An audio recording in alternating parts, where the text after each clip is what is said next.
Dear students, welcome to the classes of Ray Academy. Today we are studying single entry system. Dash maintains his books on single entry system. He gives you the following information. Capital on 1st April 15,200 of last year.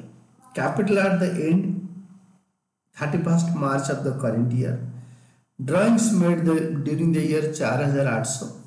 Capital introduced on 1st August of the current year 2000. You are required to calculate profit or loss made by dash. तो जो बंदा business कर रहा है उसका profit निकालो। आपको बताया था कि आप हमेशा ये वाला इक्वेशन याद रख लो, समझ भी लो। Capital at the end is equal to opening में क्या कैपिटल था, प्रॉफिट आपके कैपिटल को बढ़ाता है, एडिशनल कैपिटल आपके कैपिटल को बढ़ाता है, ड्रॉइंग्स माइनस कर देते हैं तो आपके क्लोजिंग कैपिटल आ जाता है। इसको आप समझ लो और एक टाइप का याद रख लो। देन वैल्यूज दे रखा है, इक्वेशन बनाकर पुट कर लो। तो ये क्लोजिंग कैपिटल दे रखा है, ओपनिंग कैपिटल दे रखा है, नेट प्रॉफिट हमें निकालना है, एडिशनल कैपिटल दे रखा है और ड्रॉइंग्स दे रखा है। तो net profit is equal to, calculate करो इसको, this is coming to be 4500।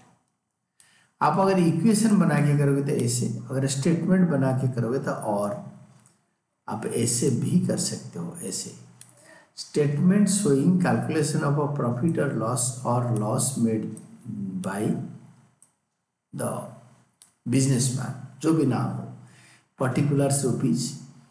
तो दिस इज क्लोजिंग कैपिटल दे रखा है 16,900। इसके साथ देखो ओपनिंग कैपिटल ऐड होगा, नेट प्रॉफिट ऐड होगा, एडिशनल कैपिटल ऐड होगा और ड्रॉइंग्स लेस होगा। तो you will be getting net profit. तो नेट प्रॉफिट तो निकालना है तो इसको छोड़ दो। लेस ओपनिंग या ऐड ओपनिंग कैपिटल, तो इसीलिए इसको आप क्या करोगे ना, less opening capital, less additional capital, add drawings, less opening capital, less additional capital, add drawings. तो ये जो वैल्यू दे रखा है तो वो वैल्यू आपने पुट कर दिया तो आपको मिलेगा net profit made during the year, the last one. This is same, ये देखो 4500 दोनों में सेम आ रहा है। ऐसे करके आपको निकालना है, चाहे आप इस तरीके में कर लो या इस तरीके में, कोई एक से भी करो। मुझे ये इजी लगता है तो मैं ऐसे पढ़ाया, आपका बुक का मेथड ही पढ़ा दिया।